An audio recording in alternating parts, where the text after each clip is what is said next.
we do have some breaking news on the Democratic side, a new setback for President Biden, a diagnosis of COVID in the midst of increasing pressure from fellow Democrats for him to exit the 2024 race. The president abruptly calling off an event in Nevada, his schedule now appearing uncertain at this intense moment of turmoil from his campaign. You see him on your screen there. Looks like he's having some difficulty getting up the stairs. Let's get more on this breaking news from the Democrats. Jeff Zeleny has that. Jeff, what are you picking up? What are you learning? Well, Jake, we know as President Biden is flying back to the East Coast tonight after testing positive for COVID, as you said, and cutting his trip to Las Vegas short, we know that he is facing potentially a new moment in his campaign. He's been hearing for the last several days from Democratic lawmakers, officials, and others about their concerns about his path forward here. And talking to a senior Democratic advisor tonight who is telling me this, he said he believes the president is being, quote, more receptive to these calls of concern. He goes on to say this: the private conversations with the Hill are continuing, this advisor tells me. He's being receptive, not as defiant as he is publicly. Goes on to saying, talking about Vice President Kamala Harris, who initially he wondered how she may fare in a campaign should it come to that. I'm told now he's asking questions, saying, do you think Kamala can win?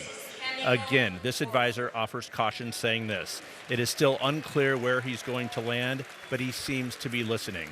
So, Jake, what we do know, this is a new moment for President Biden. Tomorrow marks 3 weeks since the debate in Atlanta, as you well know. He's heard so much concern from across the Democratic Party. Time is running short. The Democratic National Committee was thinking about starting their nomination process next week. That is now on hold. That will not begin until August 1st. So there is a bit of time for the president to make his decision. But hanging over all of this is the same thing as it's been for the last 3 weeks. If not him, who? But tonight, as the president flies back to the East Coast from Las Vegas, it is certainly a new moment for him and his potential candidacy, Jake. All right, Jeff Zeleny, thanks so much. And I'm here ringside with Dana Bash and Chris Wallace. And it's something that was just in Peter Navarro's speech. Peter Navarro, who just did some prison time for contempt of Congress violation and was a top advisor to Donald Trump. He made this argument, and I've heard it a few times, and it's certainly not in keeping with the let's bring the temperature down idea that we've been hearing. And that is this idea that they keep coming for Donald Trump and tying the they, whether it's impeachment or prosecutions of Trump, tying that they to the shooting on Saturday. And again, we still do not know the motives for the shooter, for his twisted and sick act. But the idea that somehow the House committee looking into January 6th or these prosecutions or whatever are in any way appropriately grouped with an assassination attempt is very dangerous language. It's very dangerous language, but also as we talk about that, and obviously we are at a Republican convention, if I may, I just want to take a moment to digest what Jeff just reported about President Biden, because this is a shift. This is different. He is being told that the president is receptive. So different from what you have been hearing, from what I have been hearing, from what you have been hearing, which is he's dug in. He doesn't want to listen. Our reporting about the fact that he's been having very combative conversations with House Democrats who are desperate for him to listen to their concerns and their fear that it's not just him who could lose, but the House and the Senate as well.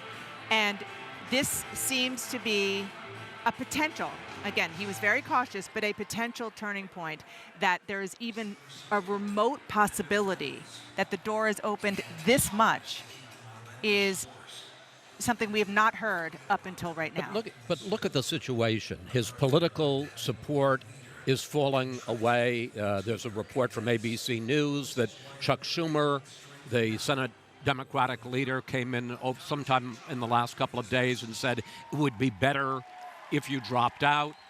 We're told that the financial support is dropping away, that big donors across the country have basically said we're not putting any more money into the Biden campaign with the situation that it is. And then on top of everything else, with all the concerns about his mental acuity, to now have COVID. And I must say, it was, the metaphor wrote itself, the caption wrote itself as you saw him like a very old, weak man struggling to get up the stairs to Air Force One. If he isn't rethinking it, you'd have to say he's out of touch with reality. Not saying he's going to drop out. We don't know that. But there's an awful lot that is piling up, one, blow after another, that you would think have him and his inner circle rethinking the viability of this campaign. Yeah. And the governor of Texas, Greg Abbott, is speaking right now. Let me throw it back to Anderson. Anderson? Jake, thanks very much. Here with the team. David Axelrod, this report, Jeff Zeleny reporting. Do you believe that this is some sort of a shift? This idea that the president has been asking, do you think Kamala Harris could win? I think that is a question that he has asked, but at this point, it's a question really about him and whether he has any chance in this race. And something has happened, Anderson, in the last several weeks between the debate, the events of Saturday and the assassination attempt, and the way former President Trump reacted to it with the iconic photo. It's crystallized something that has sent the numbers spiraling to the degree they can in a very polarized country. So, look, there are three things that you look at. One is polling, and the polling is getting worse. The battleground, which is getting larger. There were 6 or perhaps 7 battleground states to start. Now you have 11 or 12. And then money. Do you have the resources to compete? And that money has dried up. And now donors are not talking about how do we shore up the president. They're talking about how do we shore up the House? How do we shore up the Senate? And that's where they're shifting their resources. This is inexorable. And I don't say this with any pleasure at all, because I worked with Joe Biden. He served this country well for most of his life. And this is not the coda that he wants on his career. And I think that's what people are telling him, that he can help improve the chances of winning a race that he says is existential, but the way he has to do it is to exit. And there will be a discussion about whether it's the vice president or not. She certainly is the likely candidate, maybe not the certain candidate, but what is certain is he is not in a position to win this race any longer. He has not helped himself at all with these interviews that he's done recently. That's one thing that I'm getting the sense of from talking to people. His comments have reinforced the idea that he is not connected to what's happening in the battlegrounds, not just at the presidential level, but as Axelrod was talking about, further down ballot. The people that I'm hearing from still believe that the Democrats could go into August with an undecided convention. I don't want to use the word contested, but the question is, will they go in with a clear nominee? Many people that I am speaking with believe at this moment that they likely will not. John King, what are you hearing? Well, to David's point, the White House, the president in his interviews, and the top Biden aides in their conversations back to the Democrats who say, please convince him to get out of the race, has been stopped. The president's not going to do that. They were hoping that would stop it. In the president's public comments, it has not stopped it. Some of the same senior Democrats are calling back again and again and again. To David's point, the data is getting progressively worse, and it's all being sent to the White House.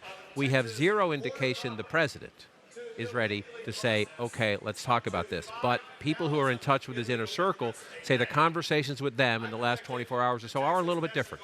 That they're not as defiant. They're not getting told shut up. They're not getting told go away. They're not getting told you're the problem by asking us to do this.